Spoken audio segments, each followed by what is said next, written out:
आज के हमारे वार्षिक उत्सव कार्यक्रम में मुख्य अतिथि के रूप में पधारे प्रोफेसर श्री लीलाभ तिवारी भाई साहब का मैं बहुत बहुत स्वागत करता हूं और बहुत बहुत धन्यवाद देता हूं कि अपने इतने व्यस्त दिनचर्या में से आपने समय निकाला और हमारे वार्षिक उत्सव कार्यक्रम में आप पधारे।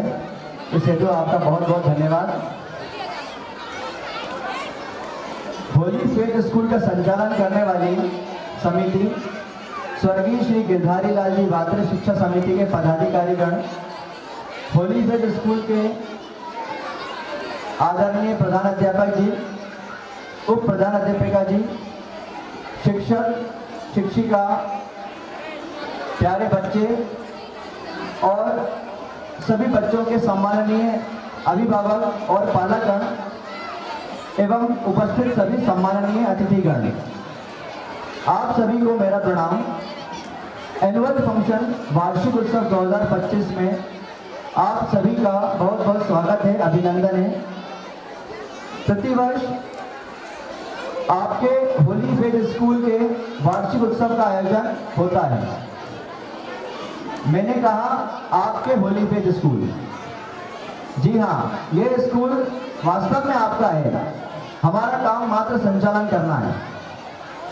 प्रतिवर्ष आपके होली फेट स्कूल के वार्षिक उत्सव का आयोजन होता है, जिसमें इन प्यारे प्यारे छोटे छोटे बच्चे, नन्हे मुन्ने बच्चे यहाँ पर एक बड़े मंच पर प्रस्तुति देते हैं और अपनी प्रतिभा का प्रदर्शन करते हैं।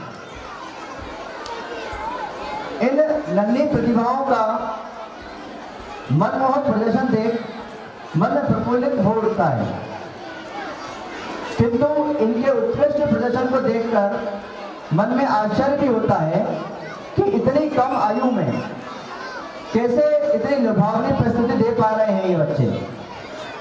जब इसके मूल पर विचार करते हैं तो ध्यान में आता है कि इस 3 मिनट, 4 मिनट, 5 मिनट की प्रस्तुति देने के लिए वास्तव में इन बच्चों ने कितने दिनों का अभ्यास किया है। सतत अभ्यास इसके पीछे है। मैं बधाई देता हूं आप सभी बच्चों को कि आप सभी ने पूरी लगन से अभ्यास किया है और आज इस मंच पर आपके प्रदर्शन को देख हमारा, आपके शिक्षकों का, आपके माता पिता का, आपके दादा दादी, नाना नानी, आपके सभी परिवारजनों का, मित्रों का मन गर्वान्वित अनुभव कर रहा है। प्यारे बच्चों, इस बात को सदैव याद रखना कि सतत अभ्यास से ही उत्कृष्टता प्राप्त की जा सकती है। याद करिए, जब आपने अपनी प्रस्तुति के लिए तैयारी शुरू की थी तब आपको कितनी समस्या आ रही थी, आप ठीक प्रकार से नहीं कर पा रहे थे, पर 1 दिन, 2 दिन, 3 दिन इस प्रकार प्रतिदिन अभ्यास करने से आप सीख गए और अब आप इतना अच्छे से सीख गए हैं कि नींद से जगाकर भी यदि आपको प्रस्तुति देने को कहा जाए तो आप बिना किसी त्रुटि के प्रस्तुति दे सकते हैं। यही पद्धति आपको सदैव याद रखना है। जीवन में आप कई सारी नई नई बातें सीखेंगे, उस समय भी आपको इस सीख को याद रखना है। जब भी हम कुछ नया करना प्रारंभ करते हैं तो हमें उसमें कठिनाई होती है। उस कठिनाई के कारण कभी कभी लगता है हमसे वह कार्य नहीं हो पाएगा, पर यदि कोशिश करते रहेंगे, प्रयत्न करते रहेंगे, अभ्यास करते रहेंगे तो धीरे धीरे आप सफलता प्राप्त अवश्य कर लेंगे। जब छोटा बच्चा चलना सीखता है तो कैसे सीखता है? उसके पैर लड़खड़ाते हैं, भय भी रहता है, पर कोशिश करते करते धीरे धीरे वह सीख जाता है। फिर वही बच्चा दौड़ता भी है, कूदता भी है, नाचता भी है, जैसे अभी आप सब कर पा रहे हैं। पर जब शुरू करते हैं, प्रारंभ करते हैं तो कठिनाई तो होती है। पर सतत अभ्यास से सफलता अवश्य मिलती है। हमने हरिवंश राय जी की एक कविता पढ़ी है, वह कविता इसी मंत्र को बताती है। चलिए आप सभी इस कविता को मेरे साथ दोहराइए। लहरों से डरकर नौका पार नहीं होती, कोशिश करने वालों की कभी हार नहीं होती। नन्ही चींटी जब दाना लेकर चलती है, चढ़ती दीवारों पर 100 बार फिसलती है। मन का विश्वास रगों में साहस भरता है, चढ़कर गिरना गिरकर चढ़ना ना अखरता है। आखिर उसकी मेहनत बेकार नहीं होती, कोशिश करने वालों की कभी हार नहीं होती। डुबकियां सिंधु में गोताखोर लगाता है, जा जाकर खाली हाथ लौटकर आता है। मिलते नहीं सहज ही मोती गहरे पानी में, बढ़ता दुगना उत्साह इसी हैरानी में। मुट्ठी उसकी खाली हर बार नहीं होती, कोशिश करने वालों की कभी हार नहीं होती। असफलता एक चुनौती है, इसे स्वीकार करो। क्या कमी रह गई देखो और सुधार करो। जब तक न सफल हो नींद चैन को त्यागो तुम, संघर्ष का मैदान छोड़ मत भागो तुम। कुछ किए बिना ही जय जयकार नहीं होती, कोशिश करने वालों की कभी हार नहीं होती। यह कविता जो सीख देती है वो आप सदैव याद रखना। आपकी सफलता पर आप सभी बच्चों को बहुत बहुत बधाई। आज आपकी इस सफलता पर मैं आपको एक सीख और देना चाहता हूं। जीवन भर इस बात को याद रखना, यह बहुत ही महत्वपूर्ण महत्वपूर्ण है। सफलता का सारा श्रेय स्वयं नहीं लेना। अर्थात जब भी आपको जीवन में कुछ भी सफलता प्राप्त होती है तो यह भ्रम नहीं पालना कि यह सफलता केवल आपकी मेहनत से मिली है। यह सदैव ध्यान रखना कि आपकी सफलता के लिए आपके साथ आपके शिक्षक, आपके माता पिता और भी अन्य लोगों का योगदान रहता है। इसीलिए अपनी सफलता को सदैव अपने शिक्षकों, अपने माता पिता और अपने बड़ों के चरणों में रखकर उन्हें धन्यवाद देना चाहिए और उनका आशीर्वाद लेना चाहिए। साथ ही उन सभी का धन्यवाद देना चाहिए जिन्होंने आपकी सहायता की हो, भले ही आपको वह सहायता बहुत छोटी सी लगती हो। वार्षिक उत्सव की तैयारी कराने में शिक्षकों का और घर पर माता पिता व अन्य पालकों का बहुत योगदान रहा। इसीलिए आप सभी शिक्षकों और पालकों को भी मैं बहुत बहुत धन्यवाद देता हूं, आपका अभिनंदन करता हूं। आपके होली फेक स्कूल की जो प्रशंसा सभी करते हैं, वास्तव में वो आप सभी शिक्षकों और पालकों के सहयोग और सहभागिता से प्राप्त होती है। होली फेक स्कूल में अध्यापन करने वाले शिक्षक, शिक्षिका या बच्चों का ध्यान रखने वाली बुआ जी हों, सभी पूर्ण निष्ठा से अपना कर्तव्य पालन करते हैं। इसी के फलस्वरूप सभी व्यवस्थाएं सुचारू रूप से चलती हैं। इसी प्रकार घर पर अभिभावक भी पूर्ण सहयोग करते हैं। हमारे देश में शिक्षा प्राप्त करना परम आवश्यक माना जाता है। शास्त्रों में मानव जीवन को 4 आश्रमों में वर्गीकृत करके समझाया जाता है। ब्रह्मचर्य आश्रम, गृहस्थ आश्रम, वानप्रस्थ आश्रम और संन्यास आश्रम।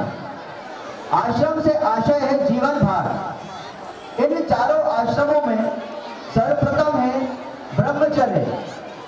ब्रह्मचर्य आश्रम अर्थात जीवन का वह भाग जिसमें अनुशासित दिनचर्या, सदाचार और संयम का पालन करते हुए विद्यार्थी शिक्षा प्राप्त करते हैं। आज के समय में शिक्षा का उद्देश्य कुछ अलग ही हो गया है।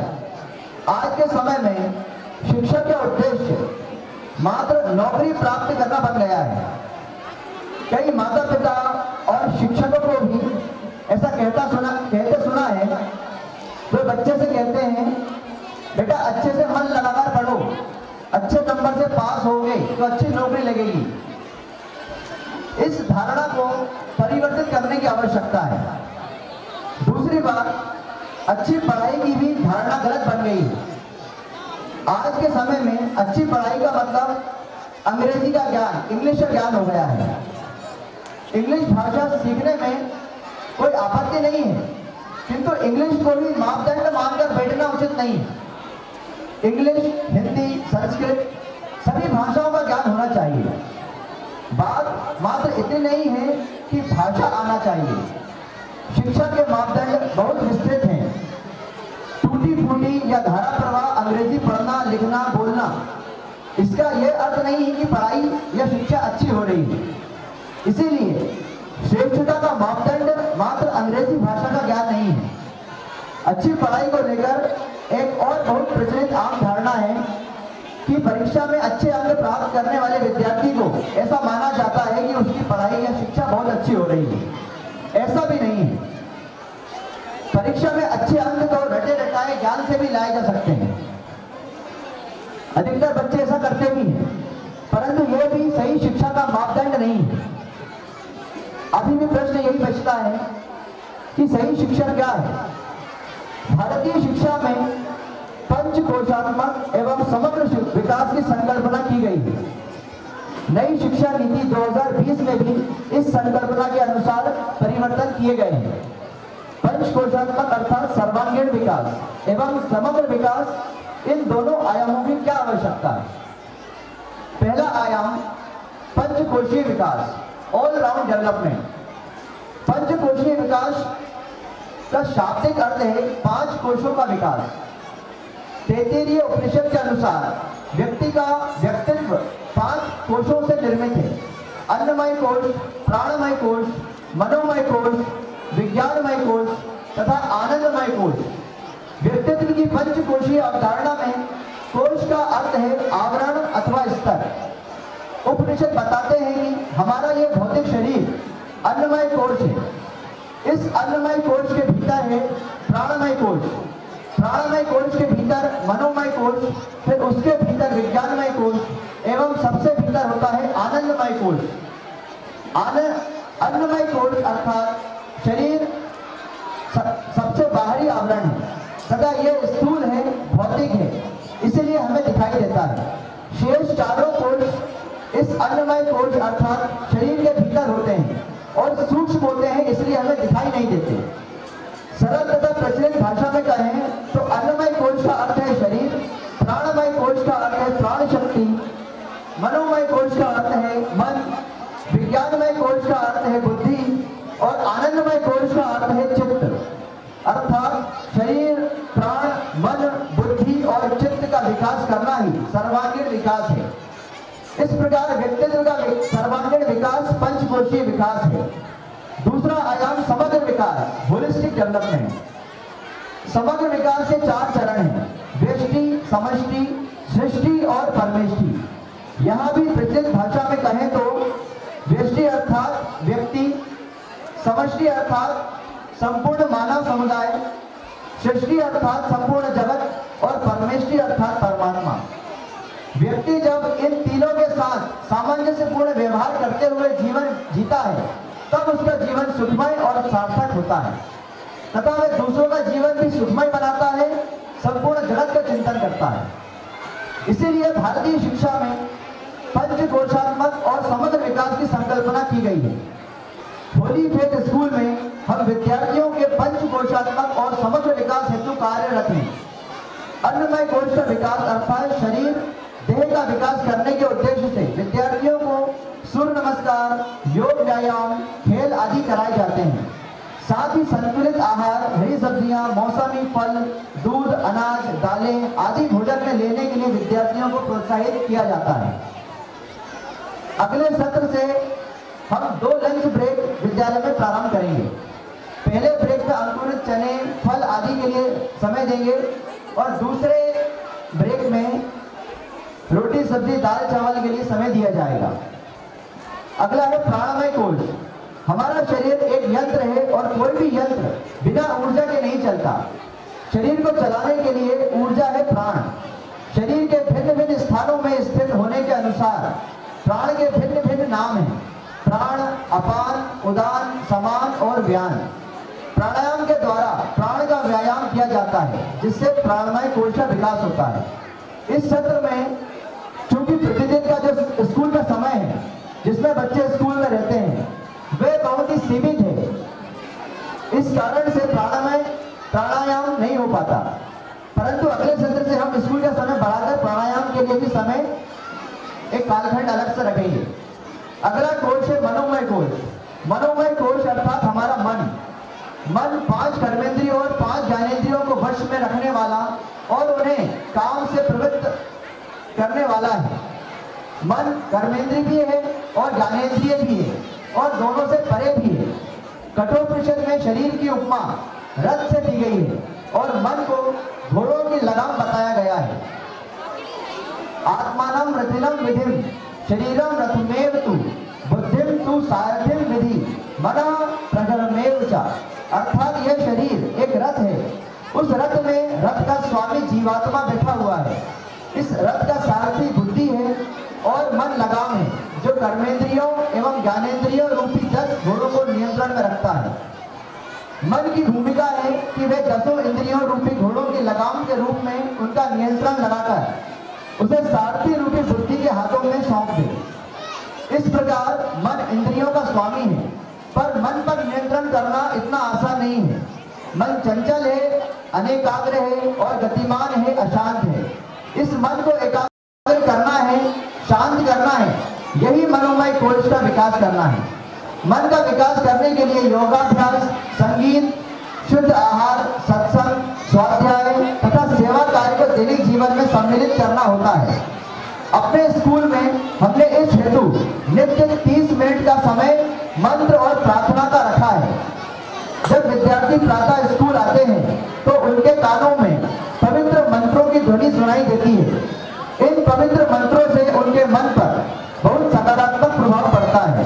सुबह सुबह पूरे स्कूल में प्रत्येक कक्ष में मंत्रों की पावन ध्वनि सुनाई देती है। आगे हम इसी में प्रतिदिन भारत माता की आरती भी करवाएंगे। भारतीय संगीत केवल मनोरंजन के लिए नहीं अपितु मन का विकास करने के लिए है। पाश्चात्य संगीत में जहाँ इंद्रियों की उत्तेजना बढ़ती है वहीं भारतीय संगीत से मन शांत होता है।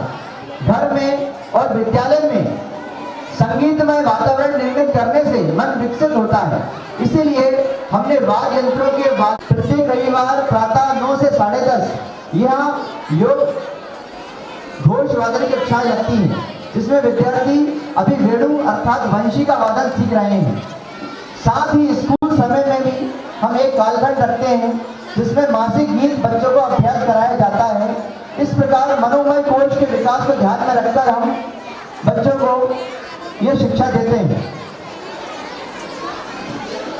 इसी प्रकार विज्ञानमय कोश के लिए भी हम स्कूल में भिन्न भिन्न गतिविधियों के माध्यम से बच्चों में बुद्धि का विकास करने हेतु आप सभी का बहुत बहुत धन्यवाद। मैं आदरणीय लीला तिवारी भाई साहब से आग्रह करूंगा कि वे मंच पर आएं और यहाँ उपस्थित सभी पेरेंट्स और बच्चों को संबोधित करें। भाई साहब।